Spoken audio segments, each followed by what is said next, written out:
Hello, I'm Congressman Todd Platts. As a lifelong resident of York County, it is an honor and privilege to represent the citizens of my hometown in the United States Congress. Our government exists today in part because of the historic meetings that happened here in Yorktown 225 years ago, when the delegates of the 13 original colonies met to complete the Articles of Confederation, setting the foundation for our nation's Constitution. This documentary, 9 Months in Yorktown, describes for all of us the development of democracy in our great nation, the United States of America.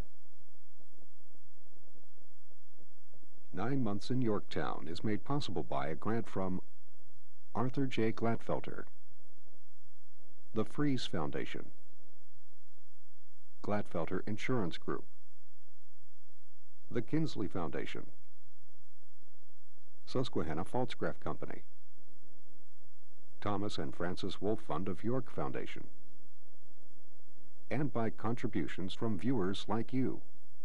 Thank you.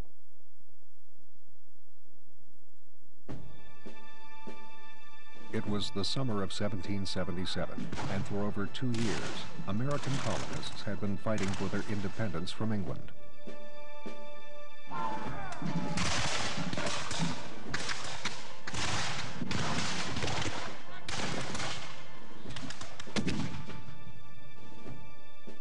Only 14 months had passed since the signing of the Declaration of Independence.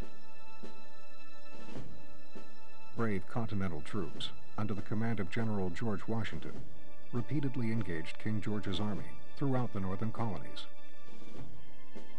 In Philadelphia, delegates to the Continental Congress were struggling to draft a legal framework that would unite the 13 autonomous colonies as a country free and independent of British rule.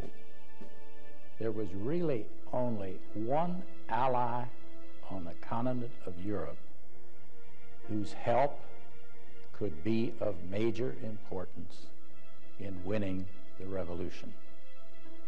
By order of Congress, Benjamin Franklin had been sent to France to forge an alliance and gain vital support for the American Rebellion. The British had a very mighty army and was well organized, and so Americans knew that they needed help to win the war. Back in America, rumors shook the delegates in Philadelphia. The British fleet was sailing into Chesapeake Bay. King George's troops would soon march inland.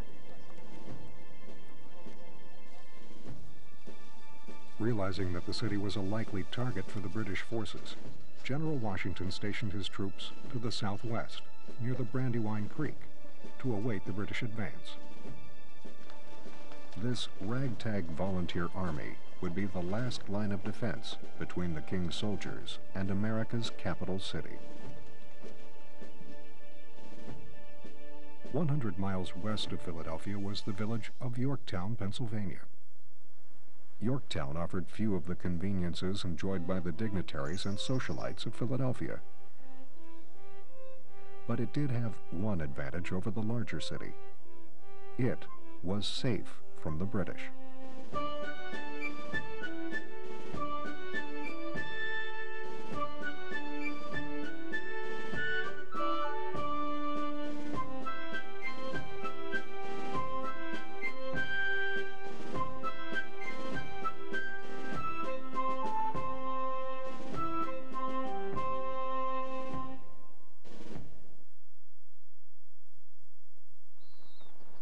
Yorktown was a staging area for traders and settlers, heading deeper into America's backcountry.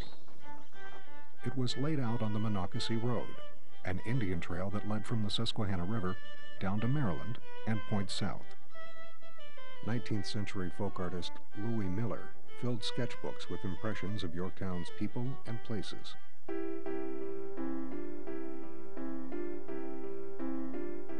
York was a fairly small town. It was kind of on the frontier, but it really wasn't that isolated. There were gunsmiths, there were silversmiths, there were breeches makers, there were tailors, there were shoemakers. It was a very ambitious community, primarily agricultural, and some some artisan craftsman activity. Pretty much a traditional German village setting. Little did the people of Yorktown know that soon some of the wealthiest and most powerful men in all of the colonies would descend on their tiny community. And for the next 9 months, the events that occurred while the Continental Congress held session there would lay the foundation for a new nation.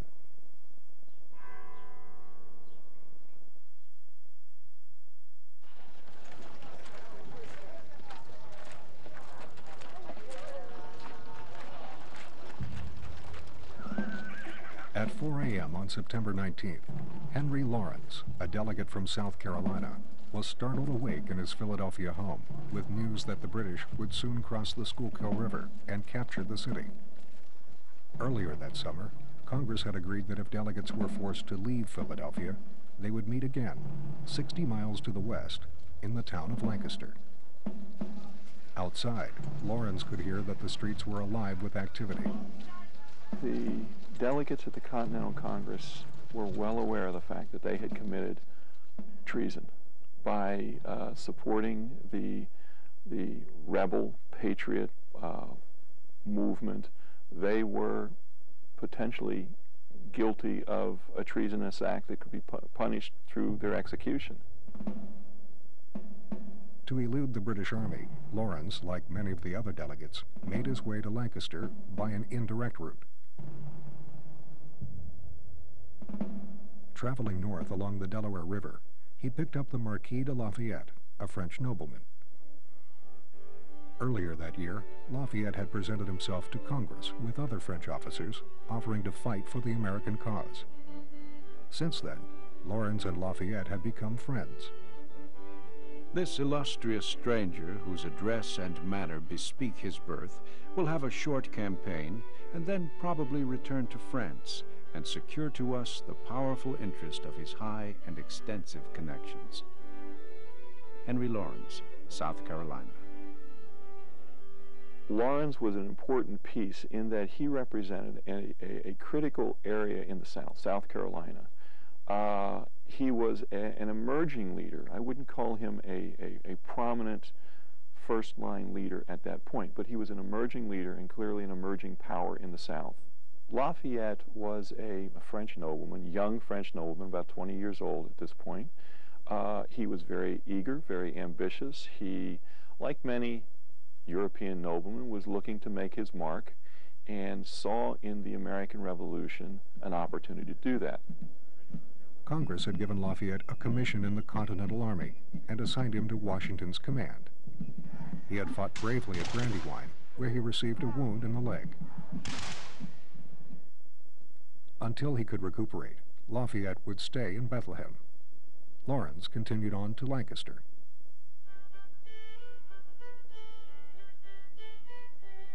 When they arrived in Lancaster, Lawrence and the other delegates found that not only was there no place to live, there was nowhere for the Continental Congress to meet.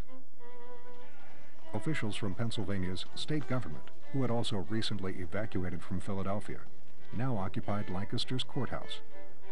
Delegates began to fear that having both the Congress and Pennsylvania state leaders in a town so close to Philadelphia would create a tempting target for the British.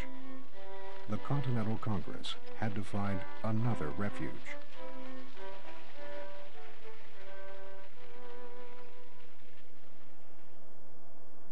"25 miles to the west, on the other side of the Susquehanna River, there was a village with a courthouse well suited to the needs of Congress. The additional distance from Philadelphia was also appealing. The village was Yorktown. York, as far as places to accommodate that many people, might have been about the only place left, unless they were going to go somewhere in Virginia.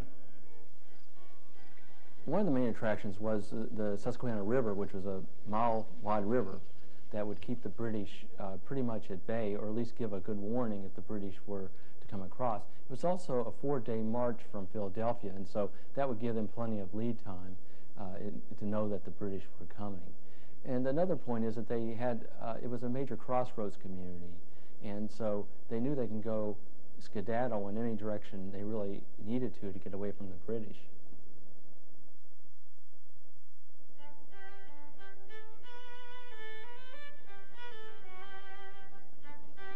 While a few English immigrants, free blacks, and slaves lived in Yorktown, the majority of the population was of Scots-Irish and German descent.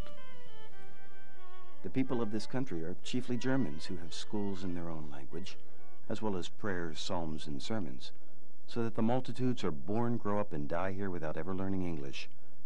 John Adams, Massachusetts. Since the beginning of the war, most men had enlisted for the defense of the country.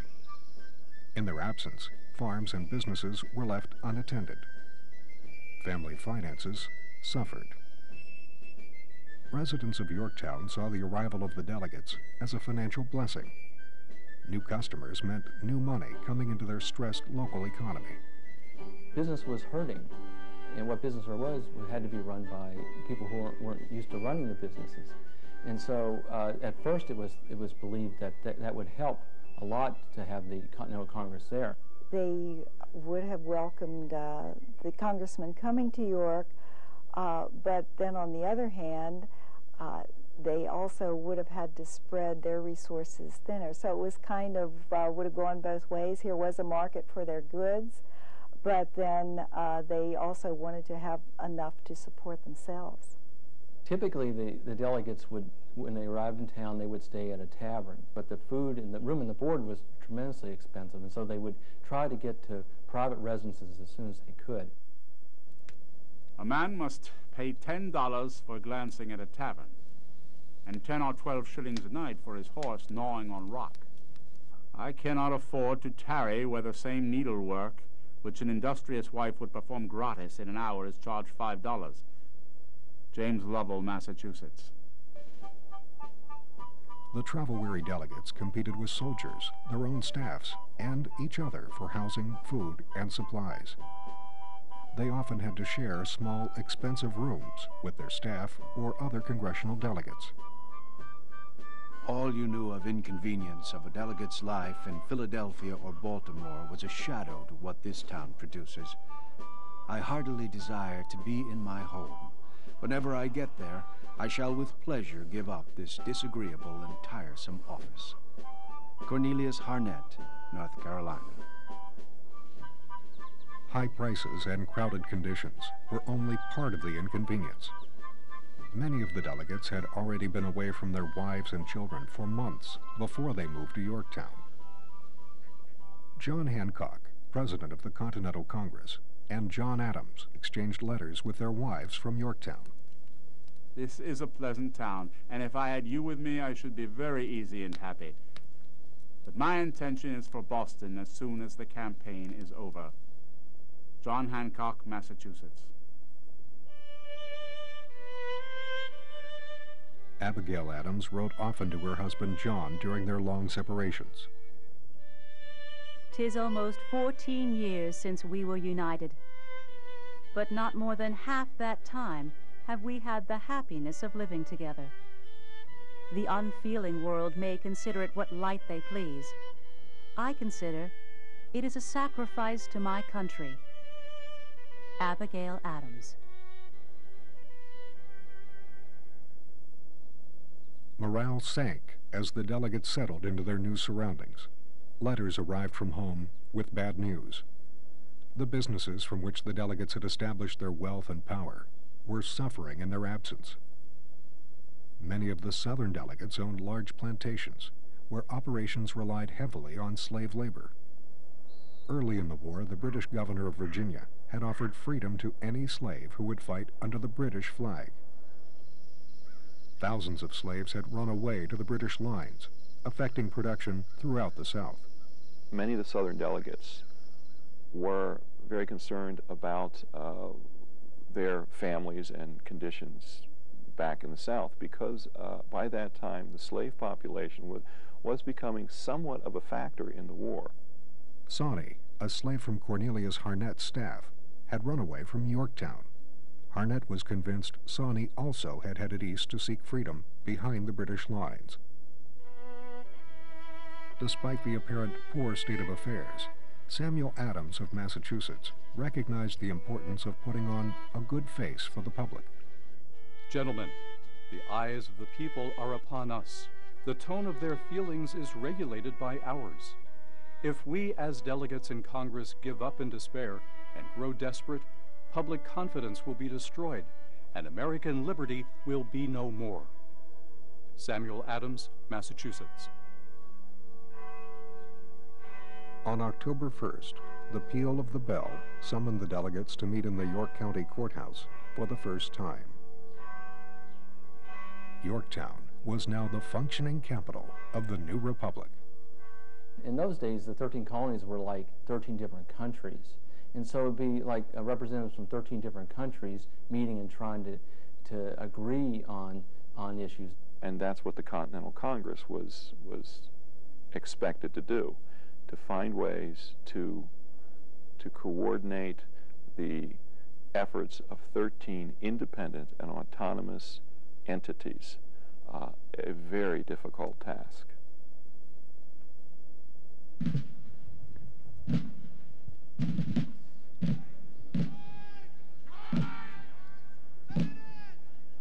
Less than 4 weeks after delegates arrived in Yorktown, they heard news of a great Continental victory to the north.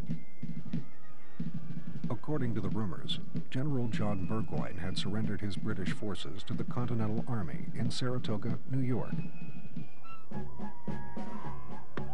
Bells rang for hours in celebration.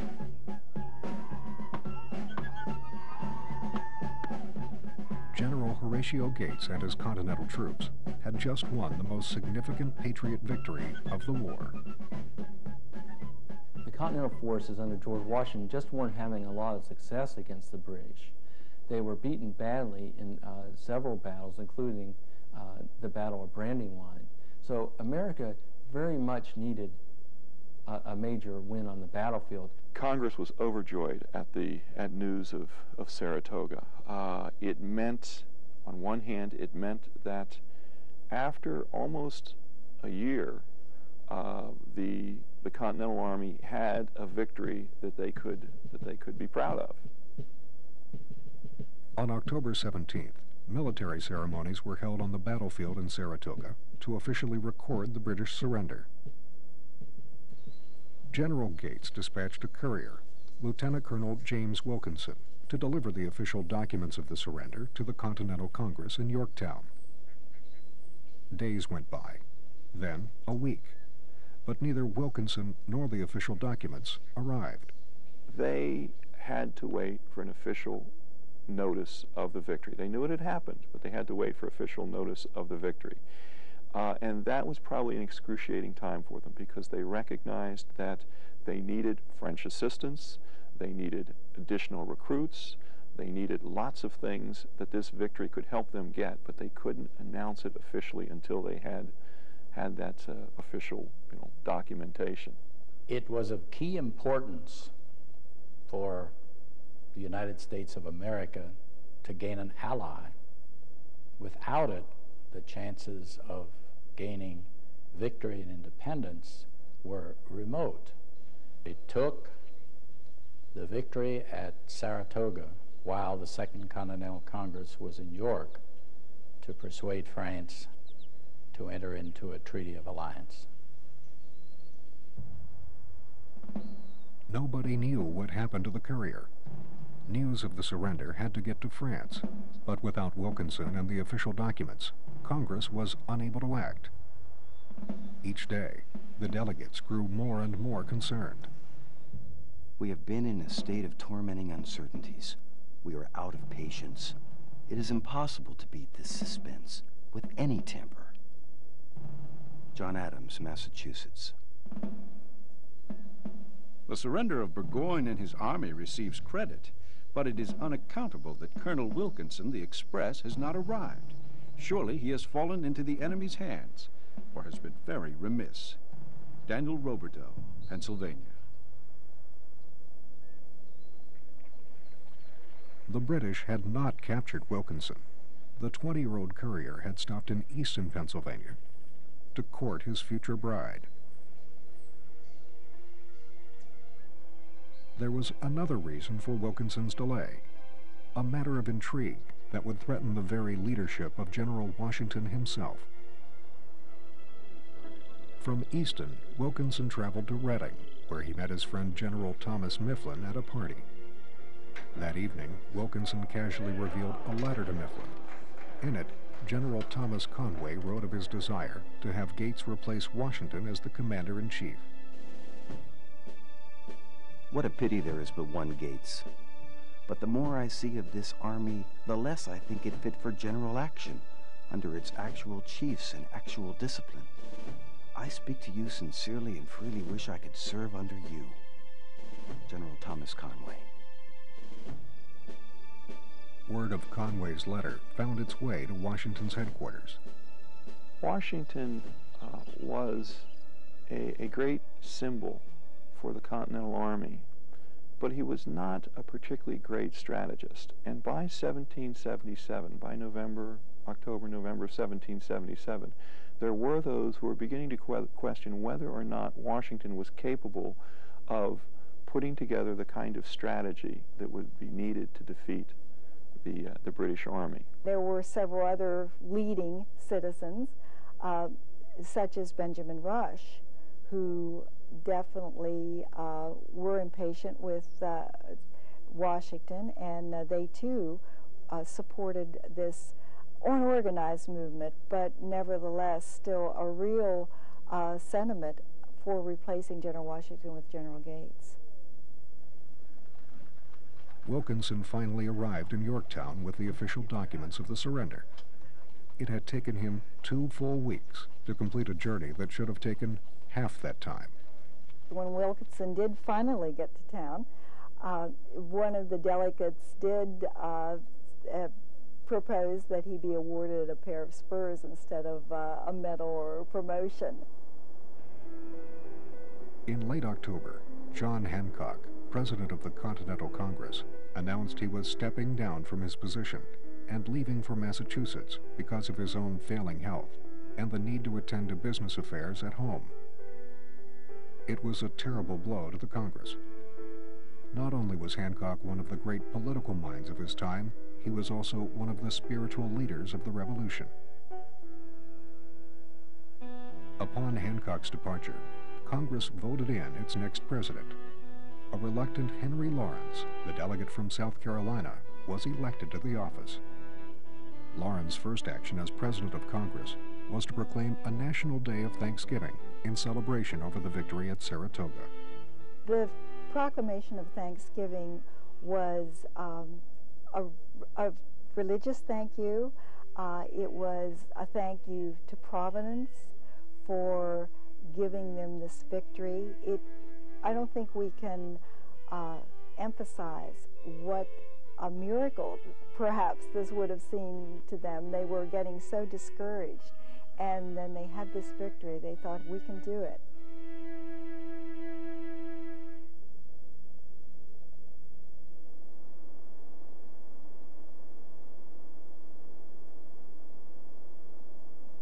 November came, and the days grew shorter.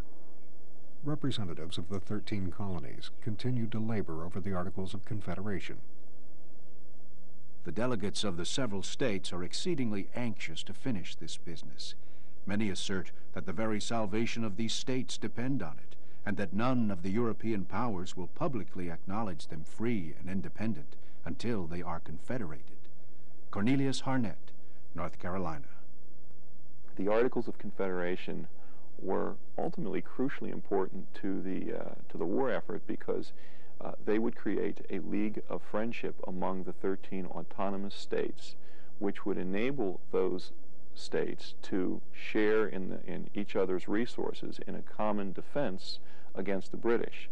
Likewise, the Articles would demonstrate to European nations, most notably the French, that the American effort was genuine and was an organized defense of their independence. An early draft of the Articles of Confederation called for states to pay taxes in proportion to their total number of residents, including slaves. Most of the slaves in the colonies lived in the South, where their labor was crucial to the region's economy. Southern delegates argued that those slaves were property, not residents, and thus should not be subject to taxation. Southern delegates, obviously, were very much defenders of slavery, and there were Northern delegates in Pennsylvania, for instance, that had begun to see slavery as a contradiction to the independence movement that was going on. Richard Henry Lee, a delegate from Virginia, addressed the Congress. In this great business of forming our first common charter, we must yield a little to each other, and not rigidly insist on having everything corresponded to our own partial views. On such basis, we would never be able to confederate. Lee offered a compromise. Virginia would agree to pay more if taxes were based on land rather than people. The idea won. A final draft of the Articles of Confederation was close to completion.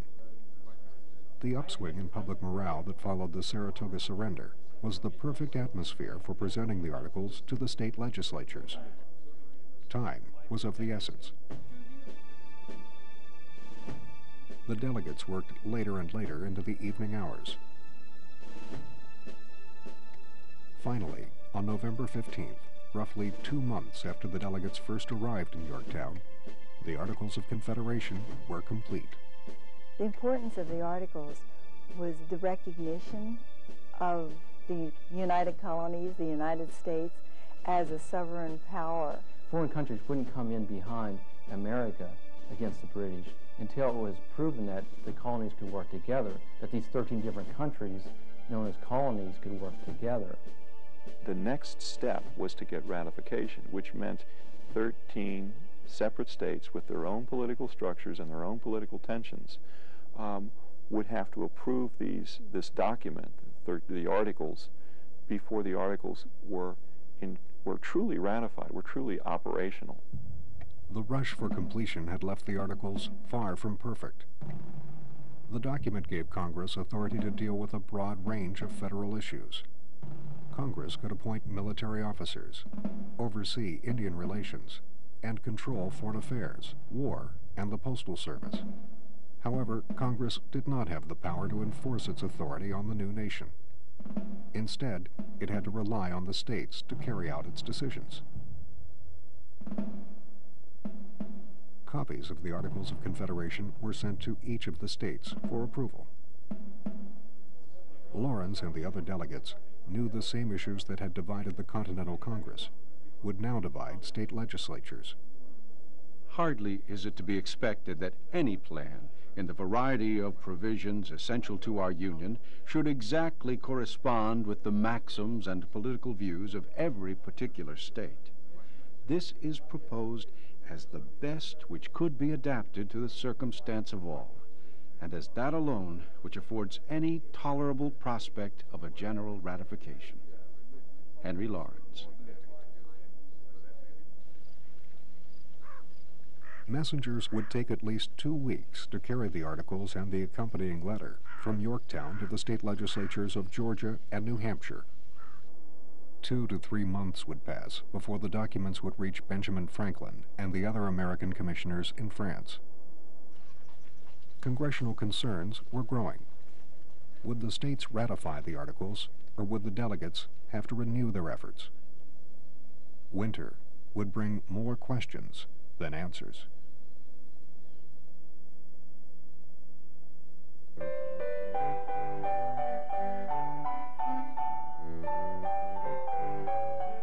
By November 1777, the American commissioners had been in France for nearly a year. Benjamin Franklin had instantly appealed to the aristocracy. His personal charm and keen understanding of European protocol enabled him to make great strides toward achieving an alliance with the French government.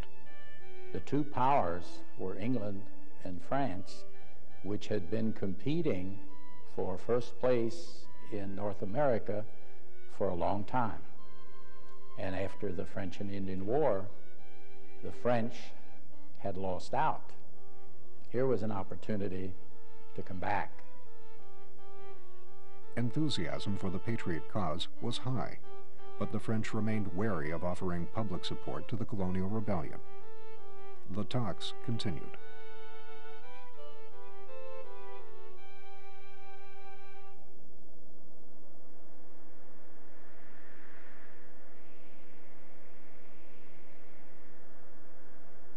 In the colonies, both the British and Continental armies began preparing for the cold days ahead.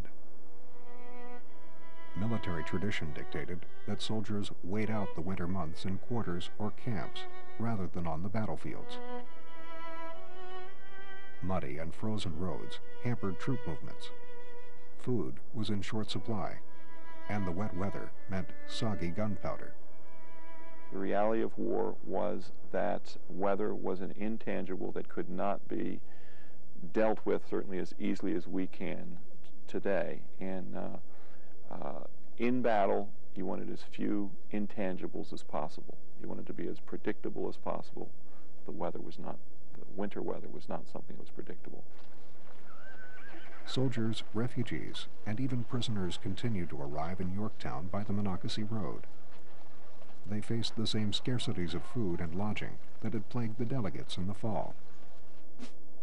Under the authority of Congress, many homes were seized for military use. Some were used to store supplies, while others were turned into military hospitals. A surgeon from the hospital and 2 officers called and presented an order of the Board of War, which authorized them to look for a house which would be suitable for the accommodation of sick soldiers. They believed our Gamine house would answer the purpose, but this Sister Nizer opposed. Brother Bader, Moravian church member. It wouldn't have only been the delegates who needed lodging, and most stayed in private homes, but also there would have been clerks, there would have been other boards, for instance, the Board of War. I believe Thomas Paine was on the Committee of Foreign Correspondence. So there were a lot of auxiliary people. It wasn't just a congressman. Yorktown residents were not completely comfortable having their facilities used and in some cases confiscated by the Continental Army and the Continental Congress, and they likened it to the British regulars, British administrators coming into Boston or Philadelphia and requiring usage of private dwellings and private facilities in those cities. Part of the reason for the revolution was to oppose that kind of action. And now here in Yorktown, the local residents saw something similar occurring in their community on a smaller scale. The high cost of living and the harshness of the winter weather brought a noticeable drop in the number of delegates attending the daily sessions of Congress. A number of delegates returned to their home colonies, citing health and family issues. Others left simply because their congressional terms had expired. Few colonies sent replacements for the departing delegates. To make matters worse, an intestinal problem caused by the high mineral content of the local water supply was confining many of the remaining delegates to their rooms. The Congress at present is very thin of members. However, I hope during this winter they will make a spirited exertion for the salvation of this continent. Edward Langworthy, Georgia. Sometimes they got down to a dozen people or less running our country. Henry Lawrence, the president of Congress, said on a couple occasions, we are on a precipice. We are on the edge. Our country is on a precipice. Lawrence wrote to Washington, hoping to discuss the placement of the general's winter camp. The delegates wanted Washington's troops located where they could easily protect Yorktown from British raids. By the time Washington received the letter, he and his troops had already settled in Valley Forge. Continental Congress was obviously concerned about the situation with Washington's army.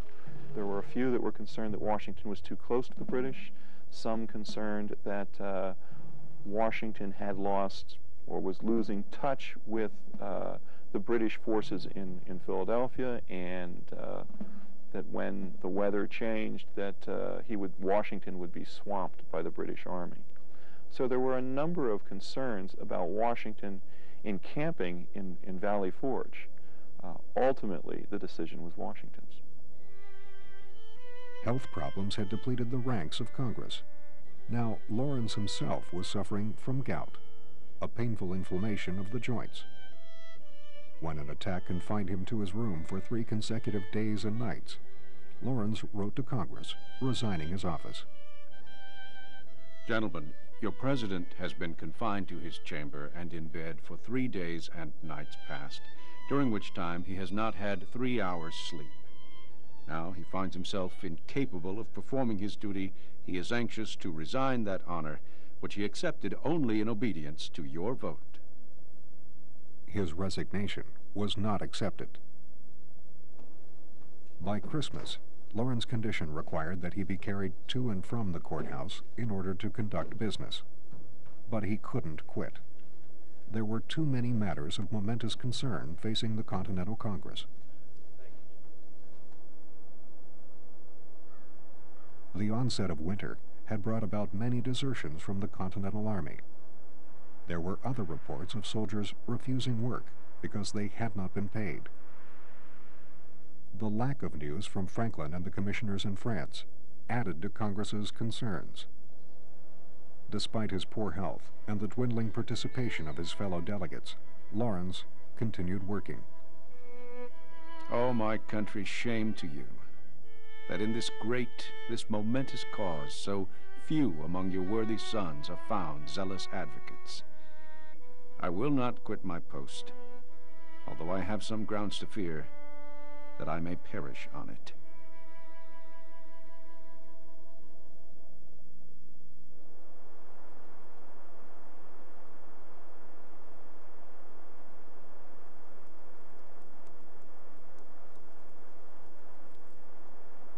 Day after day, the few remaining delegates met behind closed doors in the York County Courthouse, isolated from family and friends, arguing over issues relating to the war. Each night, the final hours before sleep were spent in their cramped quarters, writing letters to family members and business partners in attempts to remain involved with events back home. I am heartily tired of eating the flesh of 4-footed beasts. We can get very little else in this plentiful country that you have so often praised.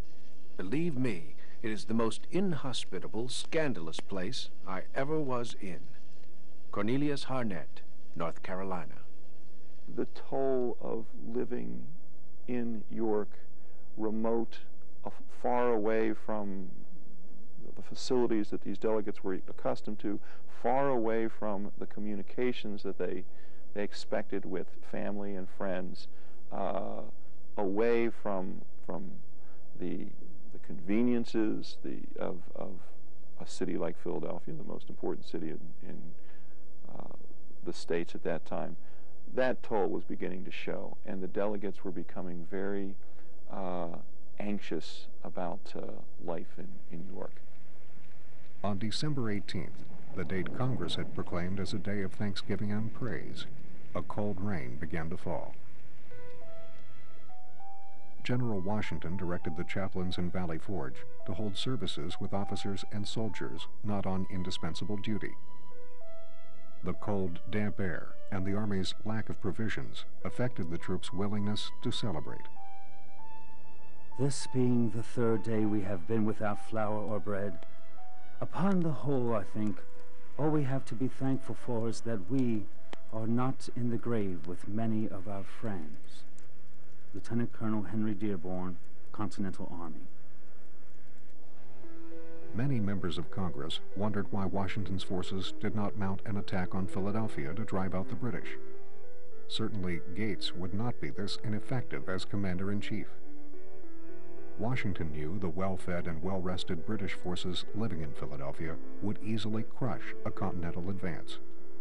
His men were sick, hungry, and poorly equipped to fight. They had not received adequate supplies since the previous summer. Electing to keep his men in Valley Forge until circumstances improved drew additional criticism from Congress.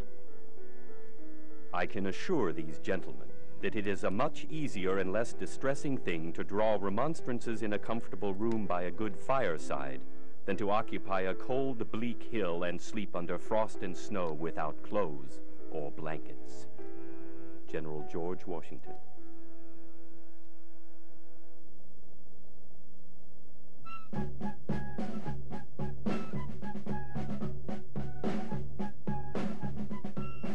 Congress rewarded Horatio Gates for his Saratoga success with an appointment as head of the newly reorganized Board of War. In mid-January, the renowned American commander arrived in Yorktown to assume his duties. General Gates was received as a hero when he came to York. He had just had this victory a few weeks before, and he really was looked up to by most of the congressmen and also by the citizens. Here was someone they felt that could lead an army. The support for Gates at least was large enough that they created a position as head of the Board of War for him. And the Board of War would help run, it would be like our current day Defense Department running the war effort. So in many ways, what the decision Horatio Gates made would affect what George Washington did as Commander-in-Chief. Delegate James Smith, a Yorktown native, offered the use of his law office to Gates and his staff. Lodging was arranged at Irwin's Tavern, a two-story stone building considered to be one of the finest homes in town. Gates found the quarters to be unacceptable. I came from the Northern Command to preside at the Board of War, expecting upon my arrival here to find services properly for me and my officers. On the contrary, I am obliged to live in a most disagreeable tavern. General Horatio Gates. Gates and the Board of War began to draw up plans for a military campaign into Montreal, Canada, a known British stronghold. The Marquis de Lafayette was assigned command of the invasion force, but Lafayette was not comfortable with the offer. The plans had come directly from the Gates-led Board of War, yet no one had consulted with Washington. Lafayette's second-in-command would be Thomas Conway, the same man who had written the anti-Washington sentiments uncovered after Saratoga. He wrote to Washington to share his concerns regarding Conway. I found that he is an ambitious and dangerous man. He has done all in his power by cunning maneuvers to take off my confidence and affection for you. But I am now fixed to your fate, and I shall follow it and sustain it as well by my sword as by all means in my power. Marquis de Lafayette. Lafayette traveled to Yorktown to accept his assignment as commander of the Canadian invasion, but it was not without conditions. Because he did not trust Conway or Gates, Lafayette requested a second-in-command of his own choice. He also asked to report directly to General Washington.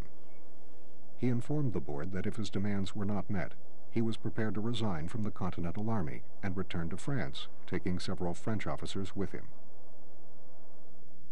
Uncertain of how much influence Lafayette had on French policy, Gates and the Board of War concluded that maintaining the support of the Marquis de Lafayette was in their best interest. Lafayette's conditions were met. Marquis de Lafayette, in many minds, represented France. And we got to remember that America badly wanted France to come in on its behalf. And so there was a lot of occurring of Marquis de Lafayette's favor.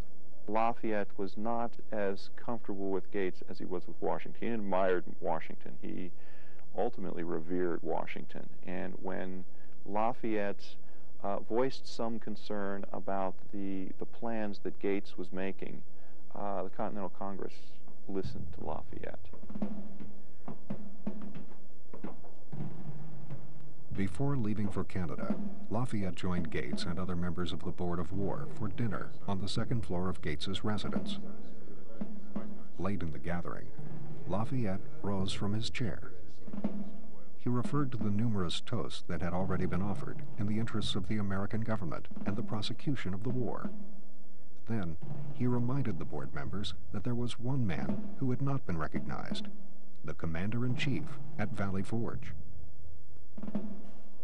He would later recall in his memoirs that by the firelight he thought he saw some of the faces blush, but they drank the toast to Washington.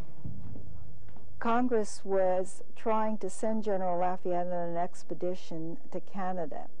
A lot of people think that perhaps that expedition was planned to remove General Lafayette from General Washington and kind of split them up.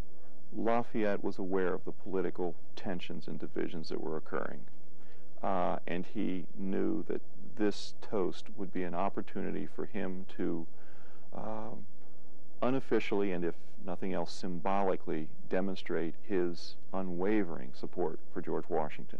And I think he was pretty aware that the Continental Congress, that would mean a lot to the Continental Congress.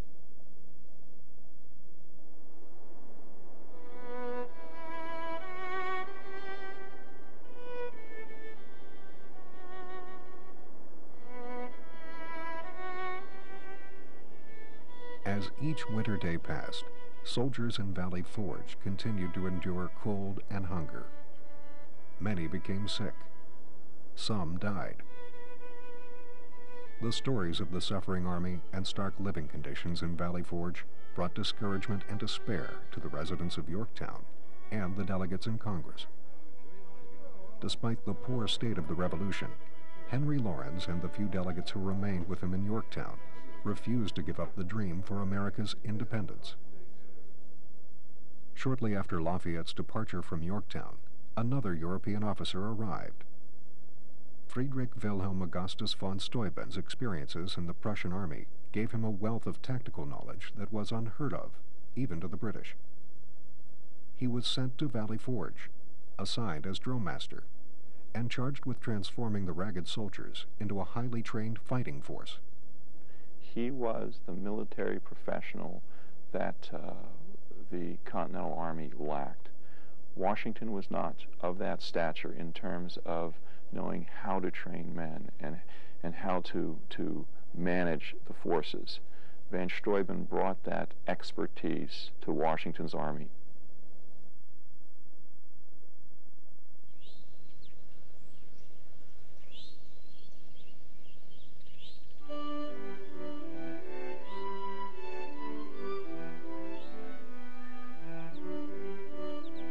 The onset of spring slowly brought new hope to the delegates in Congress. Rumors reached Yorktown that the British were preparing to leave Philadelphia. Over 3,000 miles away from the American Revolution, Benjamin Franklin and his fellow commissioners remained in the court of King Louis XVI, determined to persuade the French government to assist in the colony's cause. Franklin argued that the Declaration of Independence provided proof that the colonies truly desired freedom from England. But France was not concerned with American independence. They saw the American Revolution as a way to weaken Britain's influence around the world. They wanted a sign that the Americans could win their revolution. When news of the Continental Army's victory at Saratoga finally arrived, the French government had the proof it required. A fleet of French ships was prepared with supplies for the voyage to American waters. France had finally entered the war. The French not only provided money and supplies and potentially men and, of course, a navy, but also provided a potential link to other European nations like Spain, for instance, or perhaps Holland.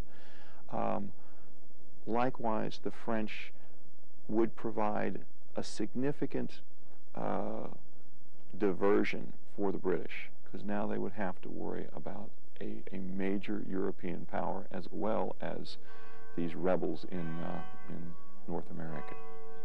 On May 2nd, 1778, the bells of the York County Courthouse called members of Congress back into session. The documents formally announcing the signing of the Treaties of Alliance and Commerce had finally arrived from France. News of the French and American treaties gave renewed validity to the American bid for independence. Spring was coming. The citizens and Congress realized that Washington would be moving, that he wouldn't be sitting there in Valley Forge forever. General Gates was eventually assigned another command, and Washington became the leader of the Army, the true leader that he really always was. Word continued to spread that the British would evacuate Philadelphia.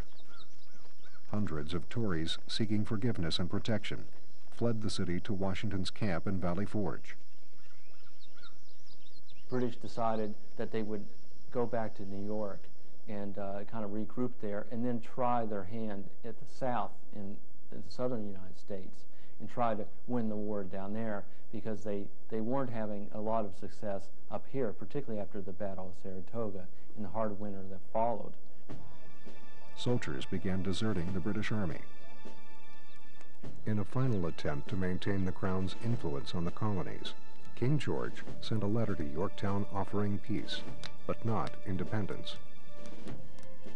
The contents of the letter, as far as they were read, appeared extraordinary indeed, and showed plainly that their design was to draw us back to a subjection to their king. Samuel Adams, Massachusetts. The proposal was soundly rejected.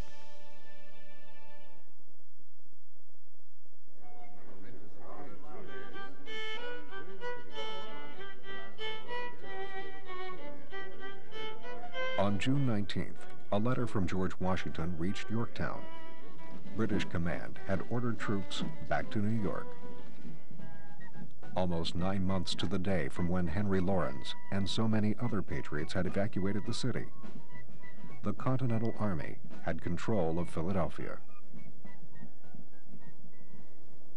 On June 27th, Secretary Charles Thomas made the last entry into the congressional record that would be recorded in Yorktown. Adjourned to Thursday next to meet at the State House in Philadelphia. Soon, the Monocacy Road was filled with people and wagons headed east. On October 19th, 1781, with the invaluable help of a combined French military force, General George Washington and his Continental Army forced the final surrender of the British Army at Yorktown, Virginia. The British agreed to recognize American independence.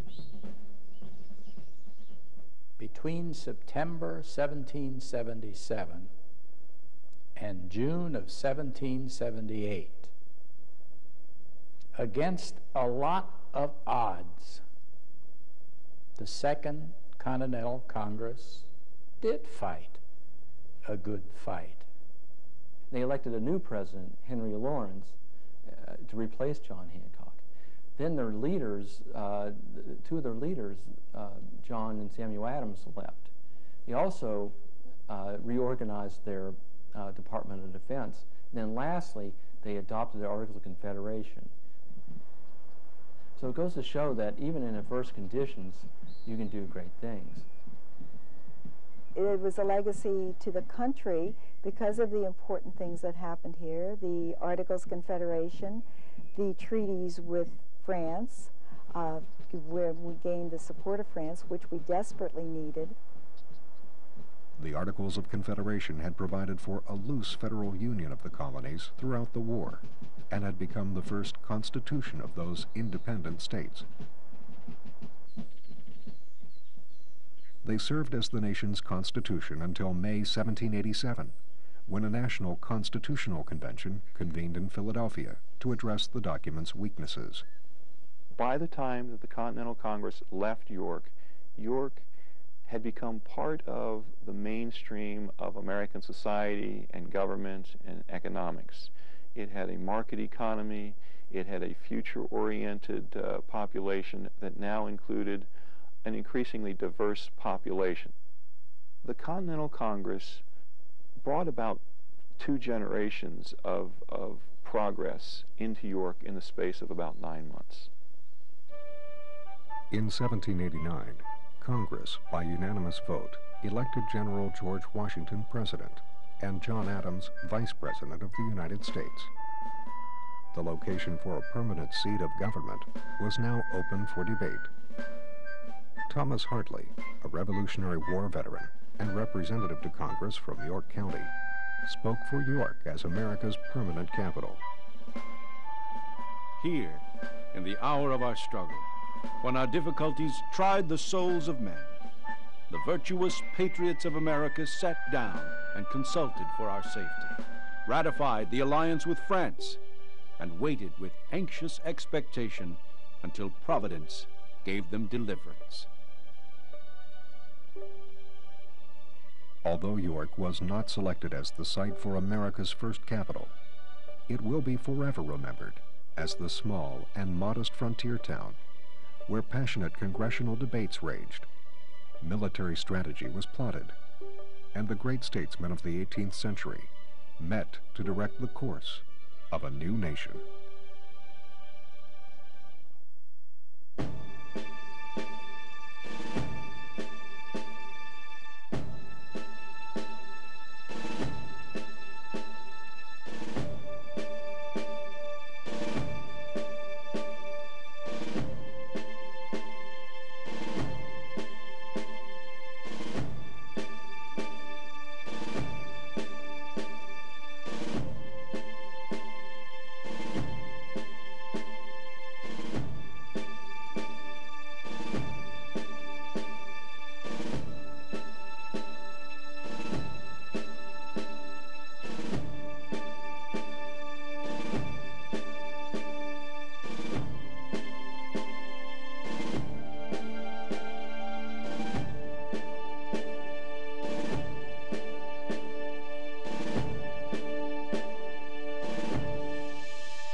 "9 Months in Yorktown" is made possible by a grant from Arthur J. Glatfelter, the Fries Foundation, Glatfelter Insurance Group, the Kinsley Foundation,